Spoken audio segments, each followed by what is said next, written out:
রাসূল সাল্লাল্লাহু আলাইহি সাল্লাম বলেন, আমার উম্মতের কিছু লোক মদের নাম পাল্টিয়ে তা পান করবে। তাদের সামনে গায়িকারা বিভিন্ন বাদ্যযন্ত্র সহকারে গান করবে। আল্লাহ তাআলা তাদের ভূগর্ভে বিলীন করে দিবেন এবং কিছুকে আকৃতি বিকৃত করে দেবেন। ইয়া শিবাব, গান বাজনা থেকে বিরত থাকো। আহলুল মুনাফিকরা চায় তোমরা তোমাদের সুন্দর জীবন ও যৌবন গান বাজনায় মেতে উঠে, গান বাজনায় ভুলে গিয়ে নিজেদের ভবিষ্যৎ, নিজেদের দ্বীন, আখলাক, চরিত্র, নিজেদের জীবনের গুরুত্ব, যৌবন তোমরা বিসর্জন দাও। তারা চায় তারা যেভাবে নাচে সেভাবে নাচো, যেভাবে নাচাই সেভাবে নাচো।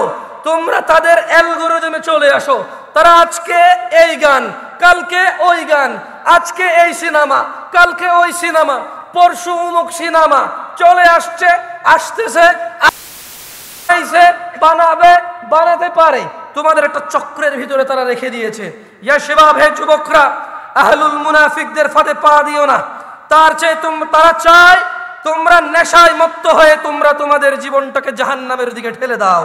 তারা চায় তোমরা নেশায় মত্ত হয়ে, নেশায় নিজেকে উজাড় করে দিয়ে, উৎসর্গ করে দিয়ে তারা চায় তোমরা জাহান্নামের নিকটবর্তী হয়ে, জাহান্নামের গভীরে গহ্বরে তোমরা বিলীন হয়ে যাও।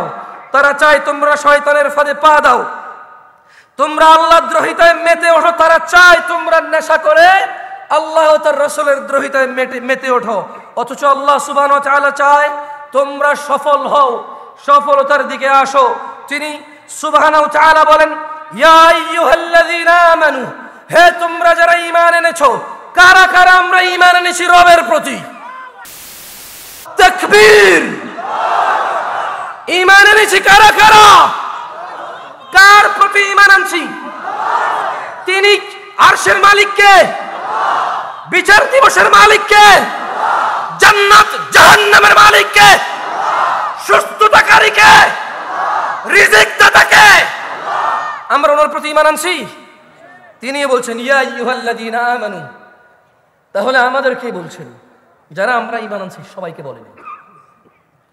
যে বেঈমান, মুশরিক, কাফের, ওকে বলেনি।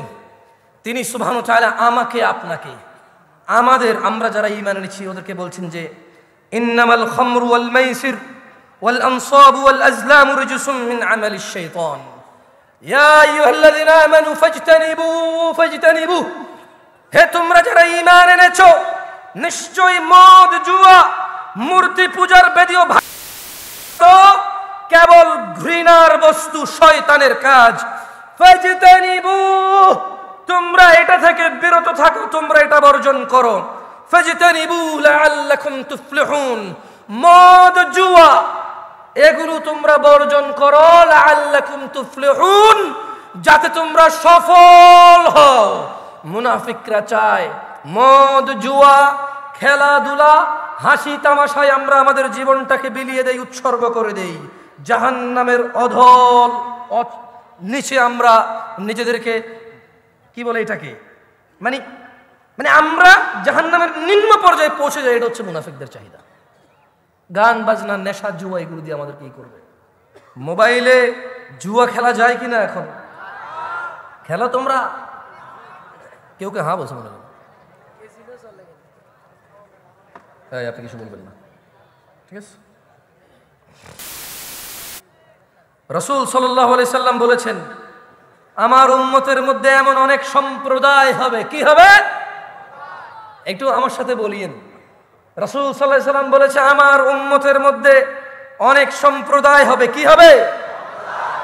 যারা জিনা, ব্যভিচার, রেশমি কাপড় ব্যবহার, মদ, পান ও গান বাদ্যকে হালাল করে নেবে।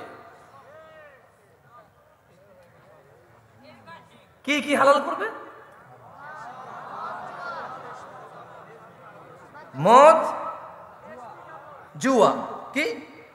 মদ, জুয়া এবং জিনা, ব্যভিচার। বলেন, জিনা, ব্যভিচার,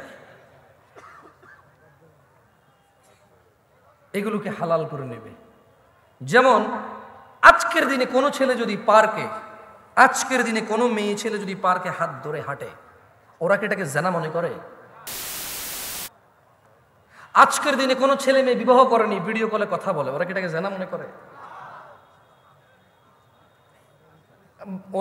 ওরা ভাবে আমরা তো উলঙ্গ হইনি, আমরা তো দুইজন উলঙ্গ হইনি, দুইজন আমরা কোনো গোপন সম্পর্কে জড়িত হইনি। ওরা মনে করে শুধু দৈহিক মিলনই হচ্ছে জানা, এর বাহিরে আর জানা নাই, এটা ওরা বলে। এই জন্য আপনি দেখবেন কিছু ছেলে প্রশ্ন করবে, হুজুরদের কাছে করে। আমি তো আসলে বড় আলেম না, অনেক আলেমের কাছে প্রশ্ন যায় যে আমি আর হারাম করতে ইচ্ছুক নই, আমি হারামকে হালাল করতে চাই। ও কি করতে চায়? মানে মনে হয় যেন শুকরকে হালাল করে ফেলবে এখন, কুকুর হালাল করে ফেলবে, যেমন সুদকে হালাল করছে এরা। মনে কষ্ট নিয়েন না, মনে কষ্ট নিয়েন না, লজ্জা পাইয়েন না।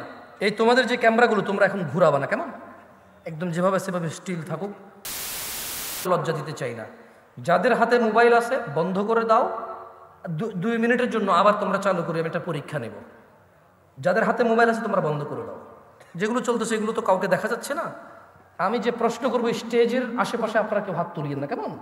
কারণ এই ক্যামেরায় চলে আসবে তো। আমি চাই না আমার কোনো মুসলমান ভাইকে আমি অপমান করি, এটা আমি চাই না। আমি চাই না ওর সম্মান নিলামে উঠে যাক, ফেসবুক উঠে যাক, ইউটিউব উঠে যাক, এটা আমি চাই না। আমি চাই ইসলাহ, সংশোধন। আমি কি চাই? সংশোধন। আমি একটা প্রশ্ন করব, আপনারা সত্যি জবাব দিবেন আমাকে, কথা দেন।